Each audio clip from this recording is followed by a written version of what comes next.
You're listening to Africa Business Radio, where you get up-to-date insights on the Africa business landscape. Log on to www.africabusinessradio.com. Your favorite shows are available on podcasts.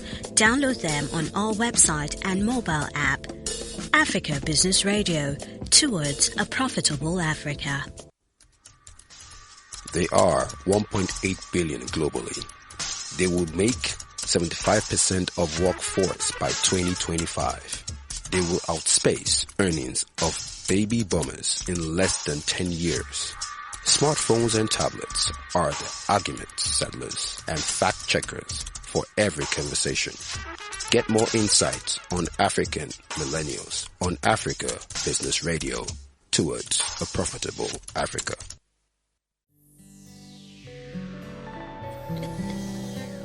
That's cool on the beat.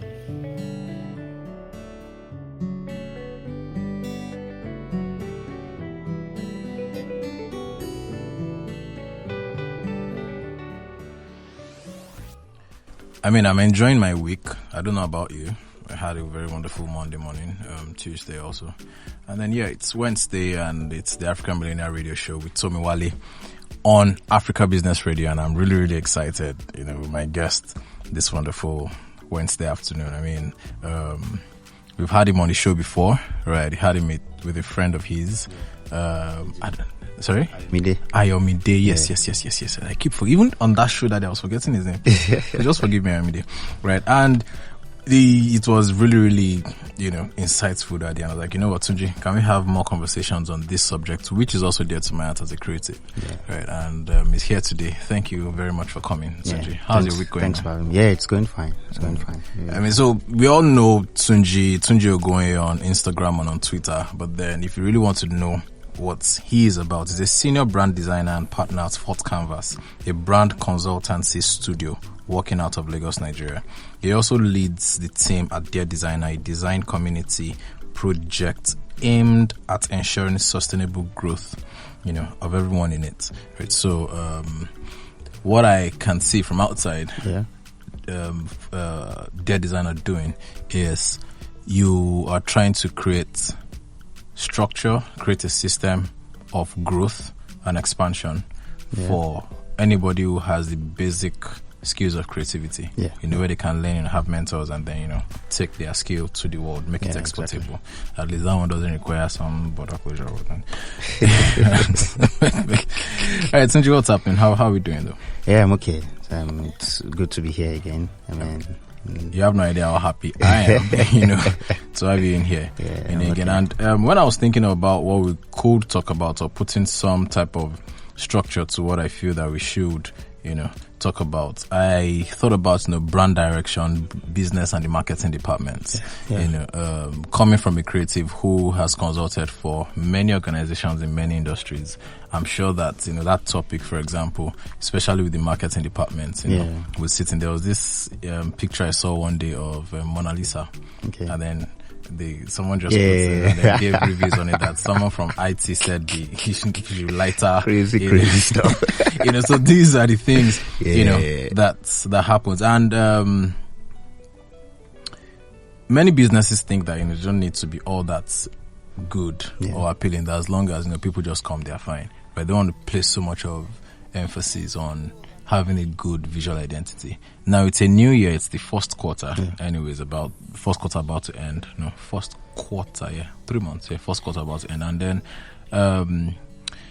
it seems to be some type of a slow year for many people, and of course a very fast year for others also. But then it's important for businesses to have a better approach in their marketing, right? And I think, looking good. How important is looking good in all of these processes?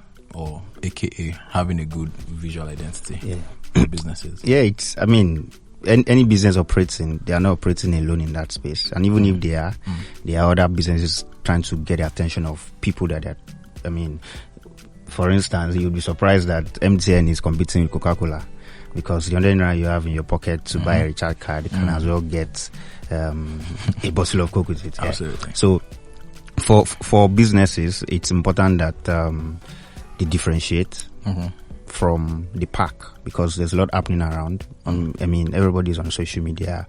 There's a lot happening. I mean, there's a lot of things happening around people. So it's important that businesses differentiate. They kind of say, this is who we are. This is how we look. This is the way we want you to see us. Yeah. So that's what the main thing about brand identity is. So it's important that people, businesses differentiate, and then they stand out among the pack. You understand? And then what this does is that it forces recognition. So I was saying that if I'm walking on the street and then maybe I'm looking for a bank, for instance, I mean, I don't need to get in front of the bank before I see that the bank is there. I can just, check the signage, or just try and look around and look for the signage. Maybe just check the color of the building. I have an idea of, okay, I'm going to UBA. If I see anything red or white, and okay, I'm close by. Yeah. So same thing for even small businesses. You understand? You want to make your audience to notice you from the pack without having to stress. So that means that you're trying to communicate the essence of who you are through your visuals. You're trying to tell them that, okay, this is what I stand for. These are the things that I do. Go to colors, go to typeface and everything. So it's important that as small businesses, branding is something that should be done from the get-go. A lot of people say that it's for the big guns. It's for the Coca-Colas of this world, the Apples. But why we have Apple at where they are is because they took those things seriously from the start. So you won't say when you grow big as a business is when you take branding seriously, when you take visual seriously.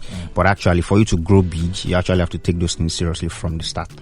Yeah. So now, how does this affect the books? Because that's the bottom line, and that's the reason. We're just not trying to look funny. Yeah. So how does it affect the books? So the thing is this: what design does for you. One of the things it does is to communicate clearly. It brings clarity. It makes it easy to understand your message. You understand? And a lot of decisions people make, buyers or users, is emotional.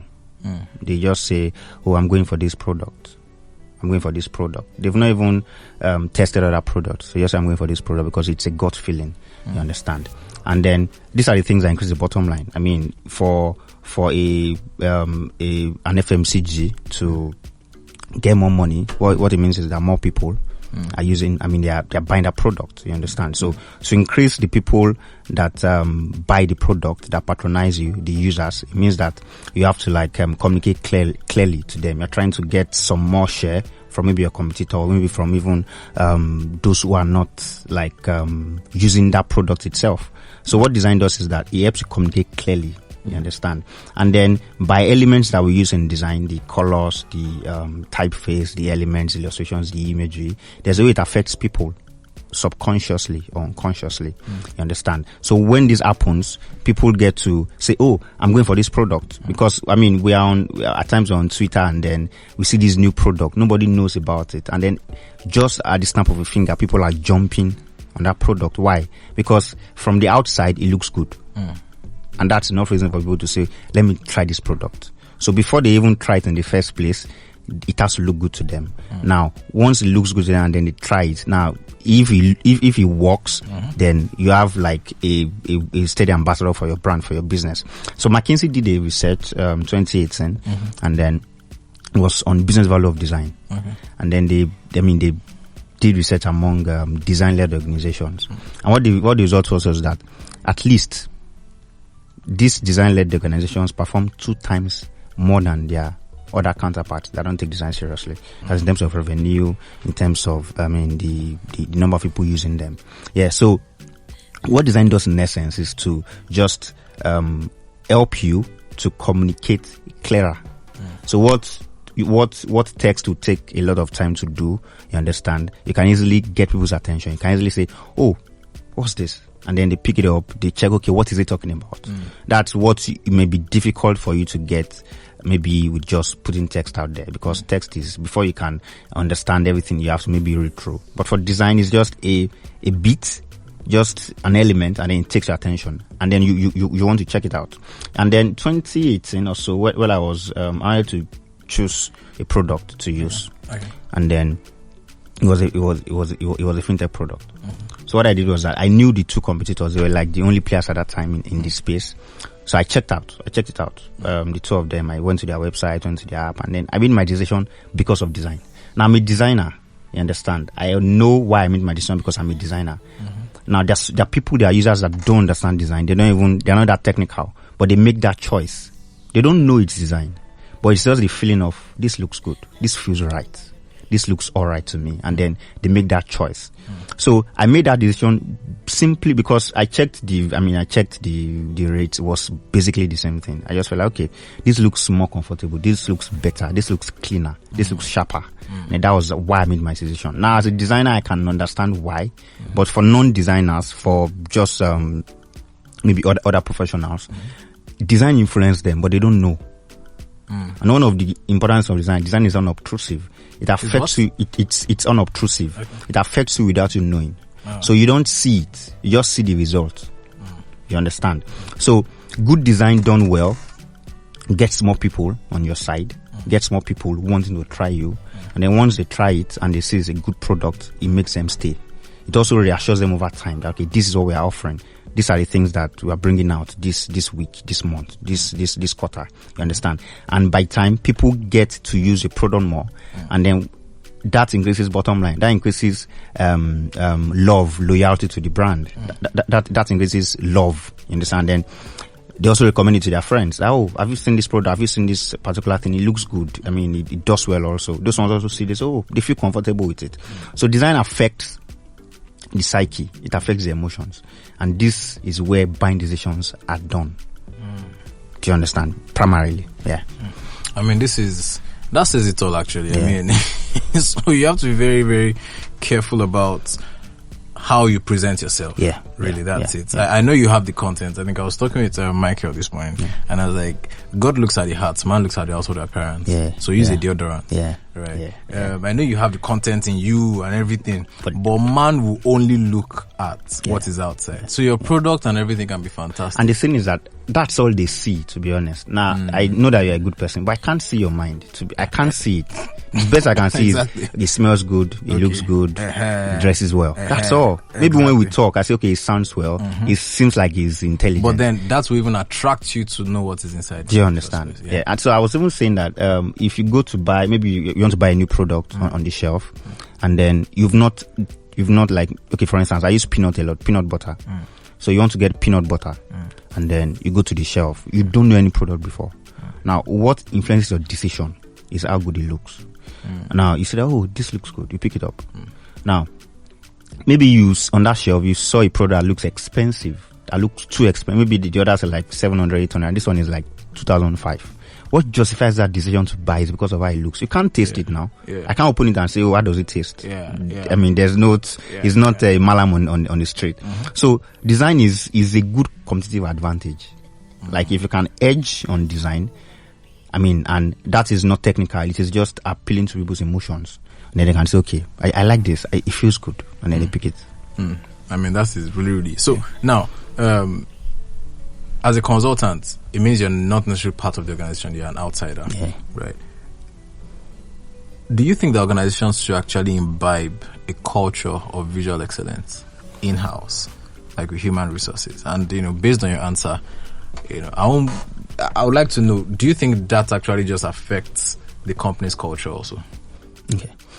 So, like I was saying, that you say, I have content, but we can't even see it from the outside. Now, there's a reason why bankers dress well. Because when you go to the bank, they're like first contact. So because they look like they're competent, you believe they're competent, even if they are not, but they dress like it. So you talk to them, oh, this is my problem. But a lot of times in this era, our first interaction with businesses is maybe digital, maybe newsletters, maybe Instagram, maybe Twitter. You understand? And then that is representing that banker that is dressing well. Because most businesses we interact with, we don't even get to see them. Yep. I don't know their factory. I don't know where their office is. I just buy online. I move on. You understand? So if that is a way if there's a first contact when people have with you, then it has to be as good as it should be. And you're not lying. You're not, and branding is not complete if the product itself is I mean, if it's living a lie, that's not branding. That's like, I mean, that's something else entirely. So if your product is really good, if your product will do what it says it will do, if your service will do what it will do, then why not make us see it? Because that is just like the normal human being. I mean, like you said, you have content, but we can't see. Don't be coded. Yeah, let's see it. Like that is what it is inside. So why not just let us see it from the get-go? You understand? And then it speaks a lot about the culture of the organization. Right. Because one thing, design is not just shabby. It is conscious. It is intentional. It's a process. So if we see on the outside that this looks good, it gives us an idea of the people who made it. It gives us an idea of the product itself, of the company itself, of the service that we are trying to go with. You understand? So it gives us an idea, because you know that design is not. I mean, you know that this product you are seeing is not. It takes time. It takes effort. It takes some work to be done. So if it looks good, you want to feel like you can take that peak. You can take that. You can assume that because of that, this organization, this company, this product, they also know what they're doing. So, I mean, there is a startup in Nigeria, I mean, that just got acquired, Paystack. Okay. I mean, a lot of people, I mean, what we know them to be is because of what we see on the outside. You understand? And then this is because when they have a new product, when they have a new, when they're trying to launch a new product, the way they go about it, we see the videos, we see explaining to us how to go about it, and it looks good. We know that this is not something that you woke up this morning and then you decide to do in the afternoon. You understand? We know that this actually is a result of a thorough thought process. It's a result of, we are launching this thing in May. We need to start this thing by January. Let's get this done, get this ready. So when the final product comes, people know that this is not a child's play. This is not we'll roll to the answer. This is not rushed. This is intentional. So because of that, they want to take that sample, because it's like, I mean, it's a sample. It's like sampling the in-house, and that's what you are giving us. It's like a sample of what is happening in-house. So they use that sample and say, okay, if this can be good, they want to believe that this company has a good culture, has a good, I mean, at least they're excellent people, and I can trust them. Yeah. So what we see on the outside is most of the time the only thing we say about the company, about the product. So if it looks good, we want to believe that that company, they know what they're doing. They have they understand what they're doing, and then they are not lying. They are not living a lie. They are being truthful. They are being factual about what they do. Yeah. Now, I'm thinking some people be thinking about budget right now. Yeah. Like how much will I, pay now, to get a designer and all those things. Do you think it is healthy for the brand or for the business? So I'm just talking MSMEs now. Yeah. SMEs, right? That because of course the big guys can afford. Yeah. That do you think it's important for them to actually train their staff in knowing the basic elements of design, or it is just best to just make sure that as part of your operations expense is to actually always get a brand consultant in the building? Okay, so realistically, I mean, it's impossible for all businesses to. I mean, they can't afford it. Yeah. I mean, maybe your monthly turnover is maybe 500K. Mm-hmm. That's your. I mean, how do you want to pick that and employ maybe a consultant? So design is actually a culture. You understand? It should be seen as that. Okay. Because even for the big organizations, you see that it's not always about the money. Some big guys, they have money, but you still see not so good output from them. You know that it's not about money. It's about the people. It's about the culture. It's about the habit.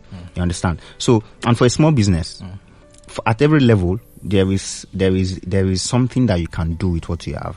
Right. If it is maybe you are using your Canva, you alone as the sole proprietor, you are doing the design yourself. It's a thing of, okay, how do I make this look good? It's a thing of, as you're making your decisions per time, how can I make this look better? You understand? So even if you get a consultant to work with you, the consultant is still subject to you. You'll still be the one to maybe approve or go with what is being recommended. So it's beyond having money to maybe employ the best hands. You understand? It's first a thing of what's your culture. You understand? Are you really, do you understand the power of this thing? Do you understand what it can do for you? And are you ready to like put your best into it? So now, if you now have money, I think it's also important that you hire right, because a lot of times people just say, oh, they want a designer that can do everything for them. And at the end, they get someone who is not as excellent as it can be. Instead of, they can just get someone who can do, maybe imagine, instead of hiring a, maybe some people say they want someone who can edit videos, do motion, do 3D, do all these things. And full stack design. Maybe in 6 months. What does full stack? Full stack designer. Full stack designer is just someone who can do a lot. I mean, you can do everything. Now, maybe in 6 months, it's only once that you needed anything, a video. So why should you now get someone on your team? I get a full stack. You understand why? Why not just get someone who can, I mean, the daily things, the things to do weekly and monthly. Get someone who is very good at it, who can give you the best results. And when time comes to do video, you could maybe just get an external person. Oh, please help us get this done in this time frame. You understand? So people should hire right, because when we talk about design for companies too, the designer has to be brand conscious, because design here in this conversation and in most of these companies is just like an element of the brand. You understand? It's just ensuring that this brand is seen in the light that he has said it wants to be seen in. So you are not just getting a designer or someone who all he knows to do is to use his software. So he doesn't even understand branding. He doesn't even understand why it should be consistent. Let's do the thoughts on that. Let's have a quick commercial break, and then we'll continue with because you just entered a particular part now, right? So we'll continue from that. Let's have a short break and we'll be back in a bit.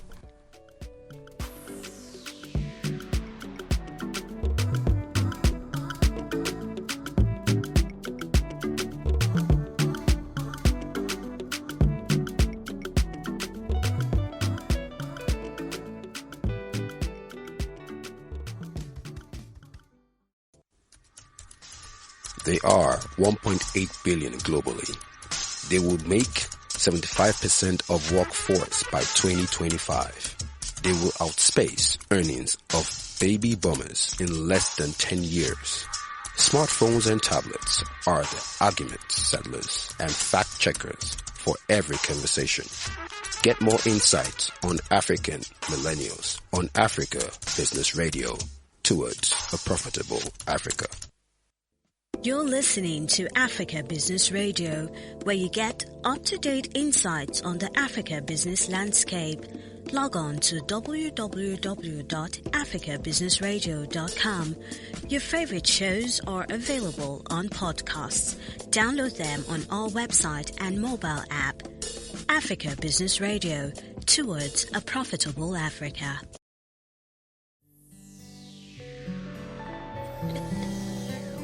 That's cool on the beat.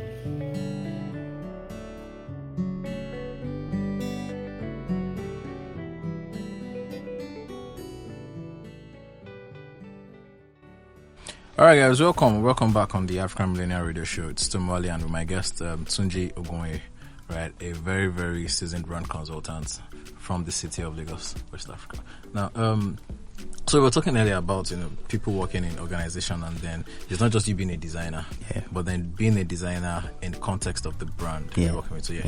So like I was saying before the break, so if you're getting someone to work on your team, it should not just be someone who knows how to maybe use the tools. You are trying to get someone who understands branding, because what makes your brand, I mean, brand is consistency. You're trying to build something. You're trying to stay here and then build a house around yourself. You're trying to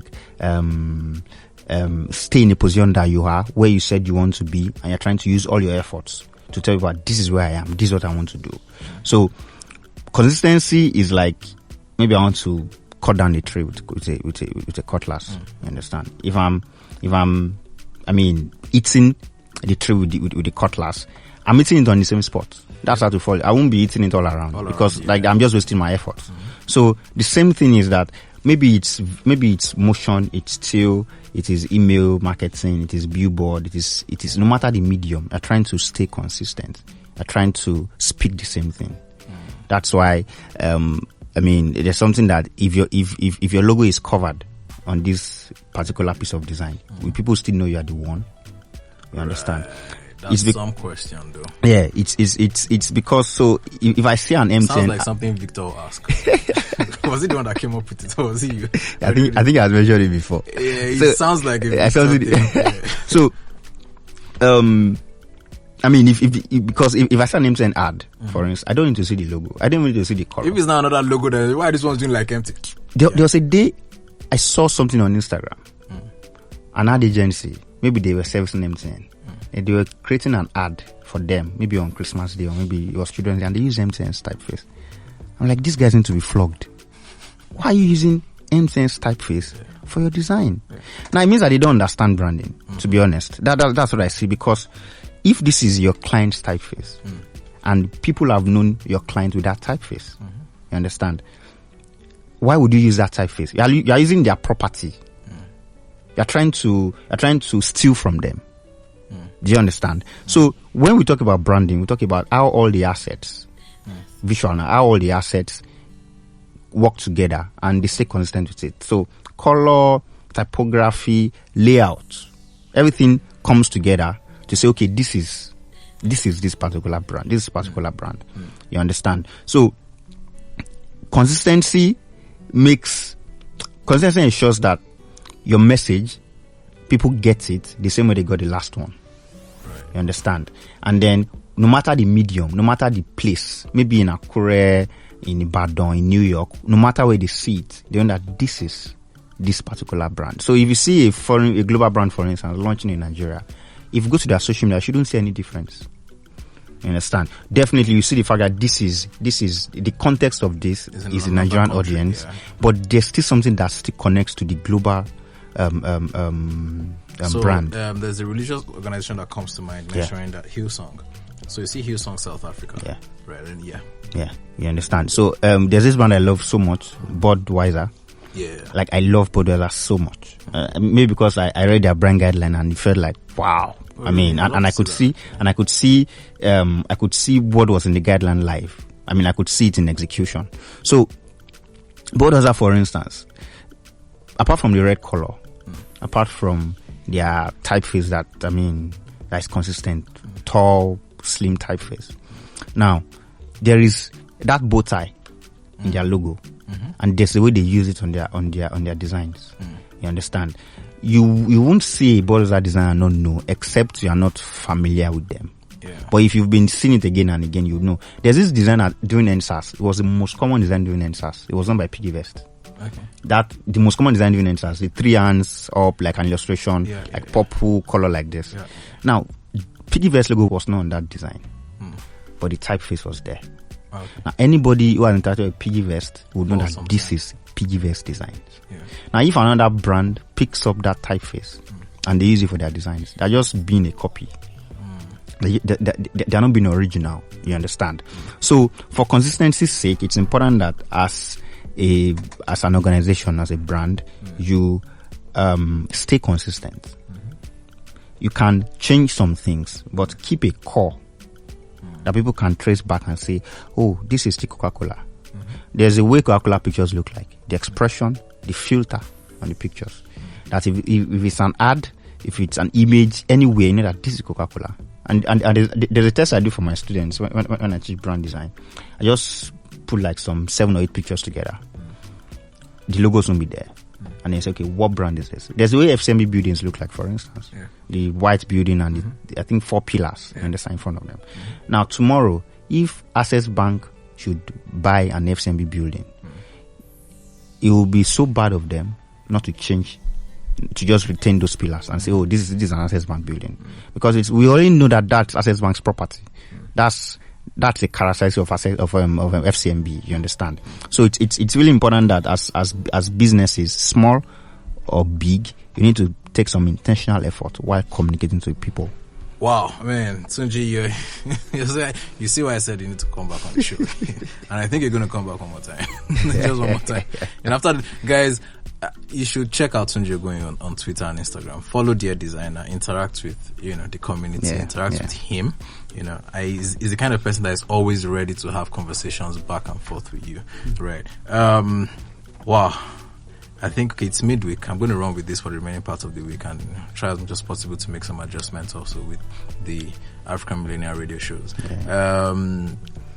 Guys, again, it's a very wonderful edition. What do you think? All right. Make sure you please stay safe. This is the end of the show. My producer is really eyeing me right now, but then I know that I'm going to be back again on Friday. And Tunji, are you going to be around? Yeah. Okay. Yeah. So Friday, and then we just have more interesting things to chop up with him. All right, guys, thank you very much. Don't forget to go on africabusinessradio.com to listen to past editions, and then go on podcast, Apple, Google, and Spotify podcasts to listen to. Just search the African Millennials on Apple, Google, and Spotify podcast to listen to past editions. On this note, all right, bye for now.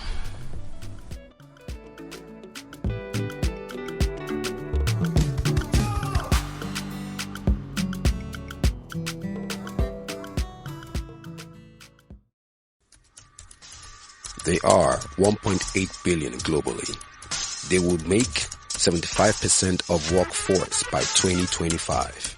They will outspace earnings of baby boomers in less than 10 years. Smartphones and tablets are the argument settlers and fact checkers for every conversation. Get more insights on African millennials on Africa Business Radio, towards a profitable Africa. You're listening to Africa Business Radio, where you get up-to-date insights on the Africa business landscape. Log on to www.africabusinessradio.com. Your favorite shows are available on podcasts. Download them on our website and mobile app. Africa Business Radio, towards a profitable Africa.